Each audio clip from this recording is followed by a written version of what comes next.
David Cornsweet steps into the blue and red spandex this summer. In fact, I saw it last night. Superman. It comes out officially Friday across the globe. James Gunn's version of Superman. Sean Chandler from Sean Chandler Talks About. You love to talk about movies, TV way too much. But Sean, you've seen this movie twice now. You're one of the rare few people to do this twice. Now that you've gone through it twice, what's your ultimate take? Is this the correct version that DC should be moving into, or should they have stayed in the Snyderverse? Well, I think that this will be a more mainstream version of Superman, where I really enjoy Zack Snyder's version, Man of Steel and things like that. But Zack Snyder's very much spicy food. It's brooding, it's dark, it's deconstructing the mythos. And it didn't sit with a lot of people. It's not a crowd pleaser. It's challenging, and there's a lot of reasons that didn't work for people.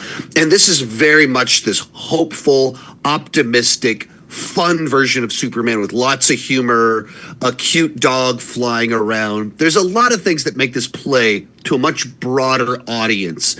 And so I imagine that this will be embraced by a lot more people than Zack Snyder's version. You know, that's a funny thing you said that. It reminded me of when I go back to the Avengers, right? There was a lot of fun, mm-hmm. There's excitement. There's a little bit of that feel, I feel like, in this movie, because they brought in Joss Whedon to do Justice League. It didn't have that vibe. I feel like this movie has the vibe of what that originally was going for, that fun, especially because of crypto. Right.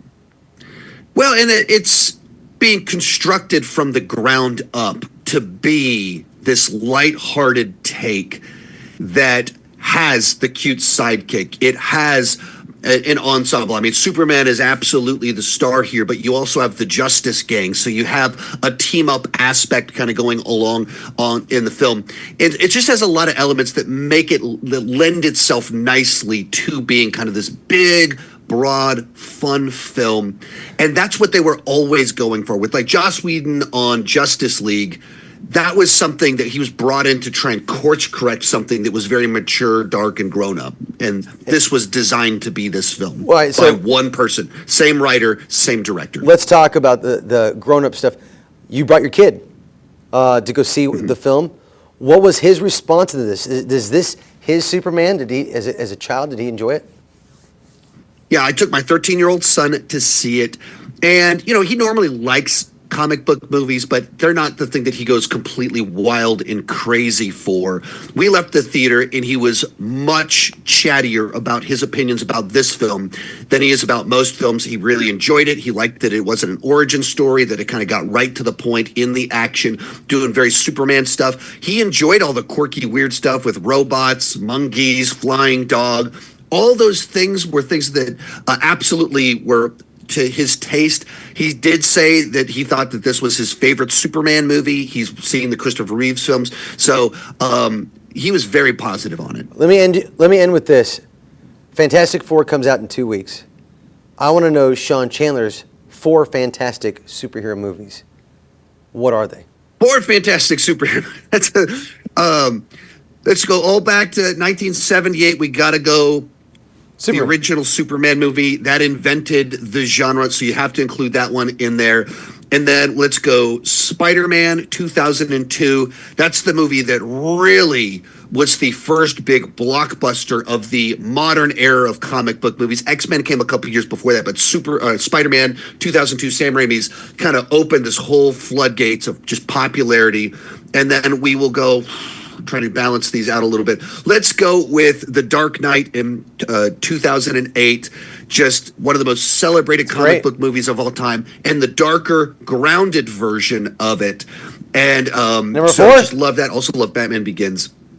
And then close it out with Avengers 2012, the movie that with the MCU that did an actual team-up movie that everyone's been trying to copy ever since. It kind of gave us the jokes, the quippiness, all the stuff that has defined comic book movies for about a decade now. I agree with you on that. Sean, underrated one. I appreciate that. And you can follow Sean Chandler at Sean Chandler Talks About on YouTube, Instagram, X, all the above. Sean, thanks for coming on. Thanks for having me. We'll be right back. 6:50 the time, and good to be with you guys. I'm Aaron Perlman. Sean Chandler from Sean Chandler Talks About has seen the brand new Superman movie. It comes into theaters Thursday night, but normally, Sean, I want to bring you into this. Normally, you've seen the movie, and I haven't. But I got to see it last night, too. So I'm coming off of a big high. One thing that I got from this movie, I think this is the most important summer film of the year. This is my opinion. Okay. But this is the most, when I say comic booky type of film, and I've seen a lot of reviewers say this is the most comic booky type of film, it is exactly that. What does that mean? Thoughts right out the gate.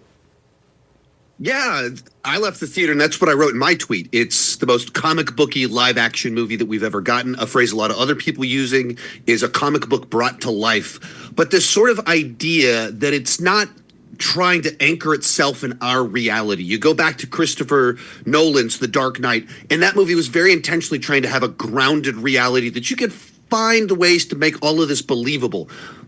This film, Superman, isn't trying to do that. It's not afraid to get quirky, whimsical, lean into kind of pretty wild, weird sci-fi, and just embraces that. That's the world that's created, that it's this heightened reality that has flying dogs in it. Sometimes kaiju just show up in Metropolis. Superman just has robots. Lex Luthor is a mad scientist that can invent all sorts of crazy things, and that's just accepted.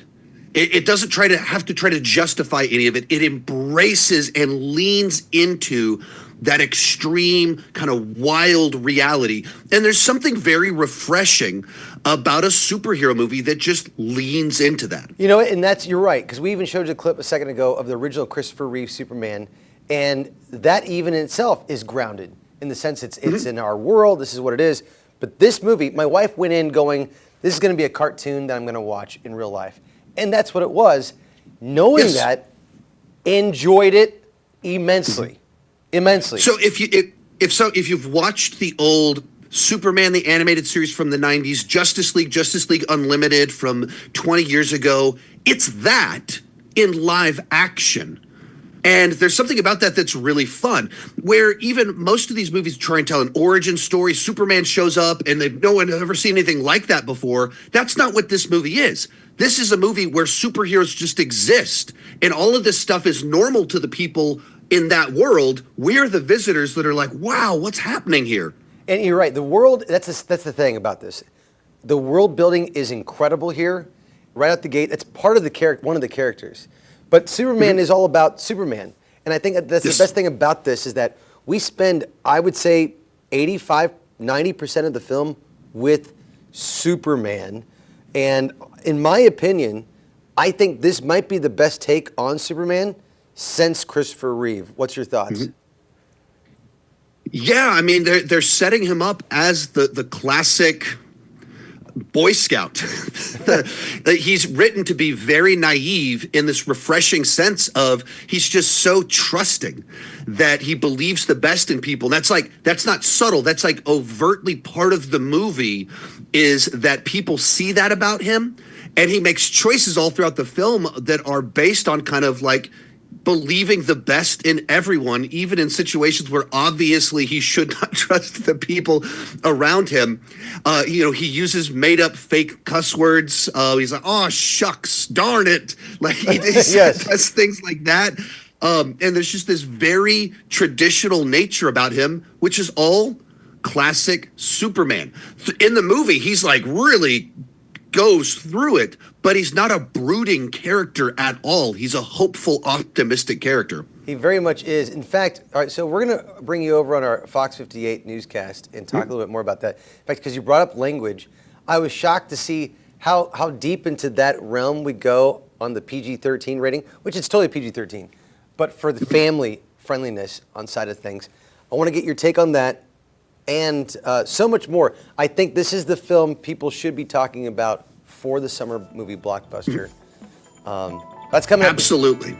Next hour on Fox 58. Sean, thanks so much for stopping by. Thanks for having me.